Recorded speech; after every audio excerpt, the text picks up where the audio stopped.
Hi, welcome to part 2 of Broad Curriculum Shallow Roots, which is exploring a little bit of the reasons why I love homeschooling and some of the issues that I believe have come up in our education system. Again, with no criticism intended to any teacher out there, you guys rock. So I remember in my kids' primary school years, there was a thing came out that was very popular called units of inquiry. It was a cross-curriculum approach to learning about something, and these were really a very, very academically good way of teaching things to kids. And this was further highlighted in a documentary that I had the privilege of watching about 4 years ago called High-Tech High. And this was based on a series of high schools, I think there's only 3 or 4 of them, in the United States, which have been started with the aim of integrating curriculum areas, getting children to be hands-on. So their philosophy is that understanding derives from actually doing. It's making and doing, it's integrating what they say, integrating hands and heads. And I think all of us would agree that when we do something, we remember and learn it far better than if we just read about it, talk about it, or hear about it. They gave some statistics in that documentary, which I don't have the documentary anymore. I can't quote the statistics or where the research was done. But I can tell you this, that the retention rate after an exam was staggeringly low. So they had, one thing I read on the internet recently, but again, they didn't back it up, I can't back it up. It was something like 97% of everything we learn at high school is lost within about 3 days. I heard that and thought, that can't be right. But the stats in this High-Tech High talking about exam retention, as I said, were awful. Kids that passed with an a week later would be down. I'm making these stats up, but it's very close to this. It's like maybe a week later would be down to a B, and then a month later they might fail that same exam. And what that tells us about the education that they have obtained is that it's not in their long-term memory. It's not actually something that they know. It's something that they learnt in order to regurgitate the information, and now that they don't need it, it's gone. What was fascinating for me in that, well, there's a lot that was fascinating in that, but one of the things that intrigued me was a group of maths teachers who looked at those statistics and went, we want to change this. And they addressed their kids. This was at a different high school, not in high tech, and they said, look, we can move through the curriculum really fast and get all the boxes ticked. Or we can focus in on these particular areas, and you can actually come to understand and know this maths in a way that you will always remember.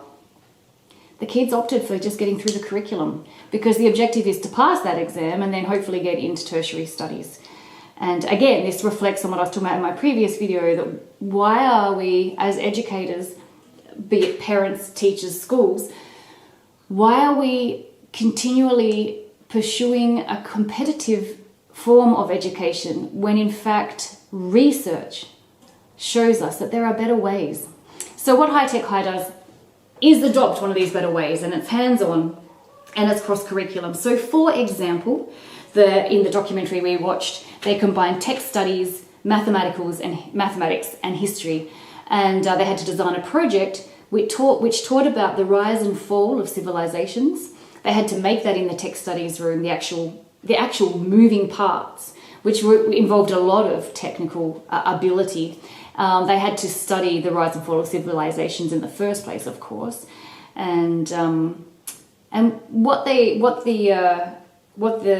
main investigation at High-Tech High has found is that the most memorable learning experiences for students are project-driven. They're the ones that involve community involvement, public display of the work, having to make an actual thing to show you. And I guess one of the things that I really love about homeschooling is that this cross-curriculum mindset is actually what we all grew up with as kids anyway. Before we started school, the way that we learnt wasn't sitting down with books and paper. We learnt because we were alive and our parents talked to us. We went places, we did things, we experienced things, we were left alone. Ugh, that's a talk coming up. Check out the video saying yes and saying no. But anyway, I digress. Homeschooling affords you the opportunity to do that, to look at, well, we can just go through and we can tick off our worksheets, or we can get done our spelling, but what it allows us to do is go, I know that my child needs to do literacy, and I know that we need to do some society and environment. some history or something. And I know that they want to make something. I know that they need to be doing some design and technology. They need to actually plan something. You can do that. You can incorporate those. One of the big parts of our daily schooling is reading texts, stories, narration back. And if I'm reading a history book, they're also getting literacy. When they narrate back, they're doing some oral presentation. Like when I give the kids a project, it's like, you've got 2 weeks to find out about this topic, but then you have to teach us about it. And I would almost guarantee the things my kids have learnt on their projects are the things that they will remember. And I guess broad curriculum, shallow roots, my whole point is that on this homeschooling journey, you have the opportunity to let your kids go deeply into particular areas. And you have to ask yourself, do I want my kids to be able to tick off boxes, pass exams, and then forget everything?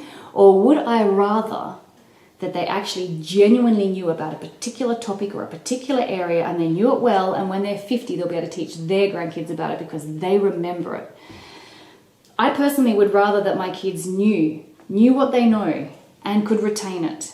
And I have to, as a homeschooling mum, overcome the fear that we haven't done enough to cover and tick as many boxes as they may have done in school. I have to come back to, well, hopefully what we have done has gone deep and will be retained for a long time. That's just some thoughts about broad curriculums and shallow roots. You have the ability to help your kids get deep roots in what they learn. I hope that you're able to help your kids do that. Thank you.